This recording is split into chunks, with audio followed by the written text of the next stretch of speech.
Saúde, religião, morte, verdade, medicina. Você saberia que prédio reúne todos esses símbolos? No programa O Rio que o Rio não vê, vamos descobrir que os elementos escolhidos para decorar a fachada da Santa Casa da Misericórdia não poderiam ser mais específicos.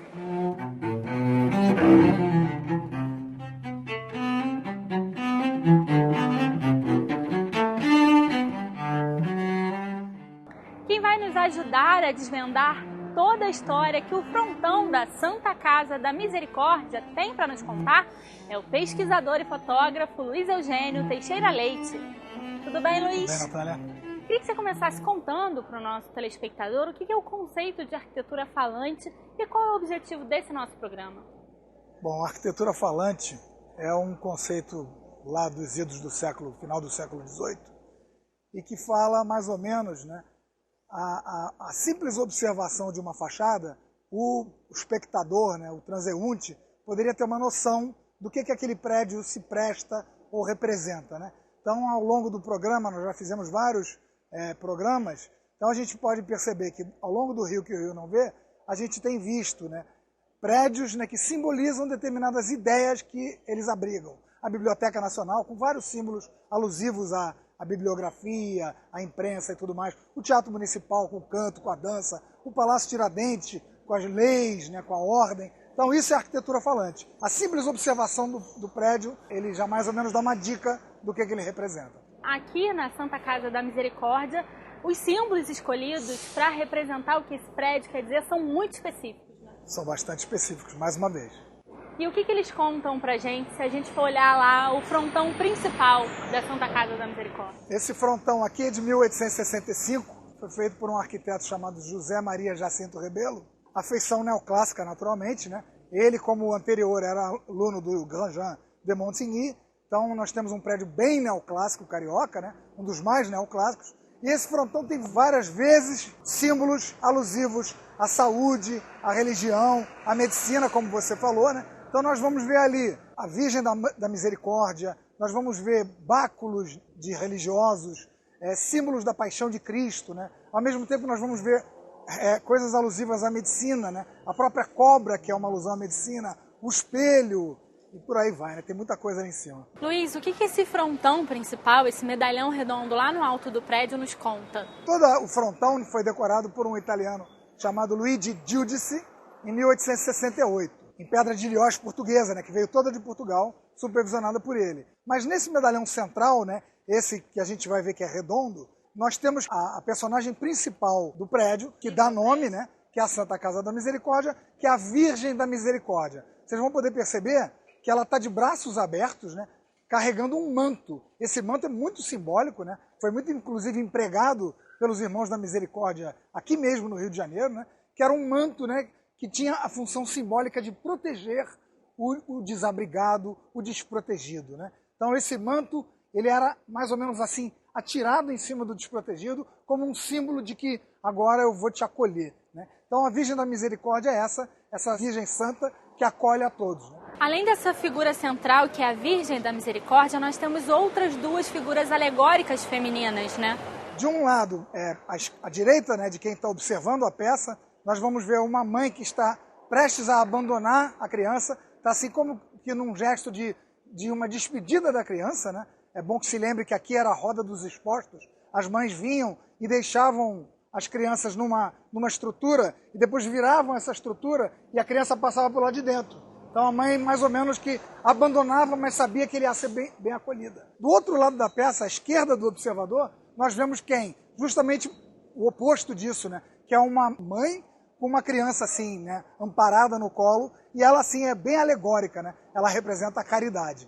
E nós vamos ver também um homem em andrajos, né? Um homem bem pobre, ajoelhado, e outras crianças também, todas necessitadas, né? Que justamente a função da Santa Casa de Misericórdia, desde o século XVI, que é amparar os mais necessitados. Então esse frontão principal, essa figura redonda no alto do prédio, ela diz exatamente para que esse prédio foi construído. Diz exatamente para que esse prédio foi construído. Ela ainda está de braços abertos, acolhendo, né? Dizendo exatamente isso, né? Venham que aqui vocês vão ser bem acolhidos. Além desse frontão principal, dessa figura redonda, tem dois outros elementos laterais a essa figura que também são representativas da função do prédio, né? Como nós dizíamos, né, tem esse medalhão circular, né, que é bem no centro do frontão, e duas flâmulas laterais. A flâmula da esquerda, novamente para quem está observando, ela é toda cheia de símbolos alusivos à religião, e a da direita à medicina. Comecemos então pela da esquerda, né? Nós vamos ver, né, detidamente, né, envolto em várias plantas simbólicas, né, nós vamos ver o trigo, palma, parreiras, né, uvas. Então nós vamos ver o báculo, né, que é um símbolo do bispo, né, que é um símbolo muito bonito, né, que o báculo é uma alusão ao pastor, né, aquele que traz o seu rebanho para si, né, então ajuda a conduzir o seu rebanho. Essa é a função do báculo, né, a função simbólica também, né, de um guia espiritual, né. Ao lado do báculo nós vamos ver uma cruz, né, entrelaçada com a coroa de espinhos do Cristo e a inscrição Jesus de Nazaré, Rei dos Judeus, né, que é um símbolo muito forte da paixão de Cristo. Posteriormente nós vemos a mitra, né, que é aquele capacete usado pelos religiosos, pelo Papa até, né, que também é um símbolo do poder papal, né, e do poder religioso. Nós vemos também estola, né, que é aquela faixa que os religiosos usam. E nós vemos o livro dos 7 lacres, né.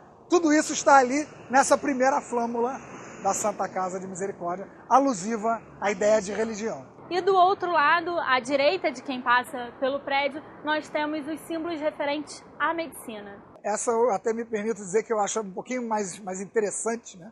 Porque são símbolos assim, um pouco mais assustadores, né?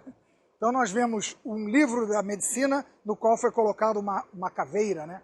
O crânio é um objeto que falam não só sobre a iluminação do estudo, né? Porque, afinal de contas, né, o crânio é onde está situada a alma, né? E toda a nossa relação com o corpo humano reside no crânio, né? Mas o crânio também fala sobre a temporalidade, né? Sobre a inexiguibilidade do corpo, né? Uma outra questão do tempo que está retratado ali também é uma ampulheta, né? Sim. Só que ela ali tem uma particularidade. É uma ampulheta alada, né? Exatamente. Também falando sobre isso, né? O tempo, ele se esvai, né? Então, a medicina, ela tem que trabalhar com o tempo também, né? Porque ela sabe que o homem é efêmero, né? Então, ela tem esse símbolo muito interessante da ampulheta alada, representando o tempo que está se esvaindo, né, para o homem. E nesse caso, o tempo faz toda a diferença entre a morte e a cura do paciente, né? Certamente. Já que estamos falando de cura, não podemos deixar de falar também na cobra, né? A cobra é um animal também muito rico em simbologia, no sentido de que ela própria dá o veneno, mas o próprio veneno traz a cura, né? Então, a cobra, desde sempre, né? Desde a mitologia grega, que é um símbolo do Esculápio, do Asclépio. Então, a medicina adotou esse símbolo do caduceu do Asclépio com uma cobra entrelaçada, né? Porque a cobra é sinônimo de doença e de cura ao mesmo tempo. E nós vemos também, finalmente, um espelho, né? O espelho representa a verdade, né? Atrelada a toda essa ideia da cura também. E nesse prédio muito, muito bonito, muito rico, ele é todo feito em cantaria, né? Todo esculpido. É um prédio muito bonito. Né? Sim, uma curiosidade que eu queria dizer, Natália, sobre o prédio, né? É bom que a gente faça um apanhado geográfico aqui no programa, né? Para as pessoas entenderem bem o que é essa região, né? Que apesar de ser uma região um pouquinho distante, né, do nosso centrão, logo ali, né? A gente vê que isso aqui era chamado a Praia de Santa Luzia, né? Então, todo mundo que estivesse olhando dessa sacada veria o mar, né? Então, aqui foi a praia, né? Junto com a igreja de Santa Luzia, que ainda se encontra lá, com a casa do trem, com a ponta do calabouço. E atrás da Santa Casa, uma figura ainda mais importante, que era o Morro do Castelo, que também não está mais lá, né? Mas uma outra coisa, essa curiosidade que eu queria dizer, é que em 1840, o Domingos Monteiro fez o prédio que aparece muito na iconografia, né, de viajantes estrangeiros que pintaram, né, e desenharam essa fachada. Mas não é exatamente essa fachada. Essa fachada já é um avancê, né, da fachada anterior. Então essa fachada que nós vemos aqui, que é uma fachada neoclássica de 1865, do Jacinto Rebelo. Já a anterior é do Domingos Monteiro, mas que no momento o Rio não consegue ver, porque está ainda mais escondido. Então, para a gente encerrar o nosso programa e situar mais uma vez o nosso telespectador, Quem passa por aqui, o que não pode deixar de observar nessa fachada, Luiz?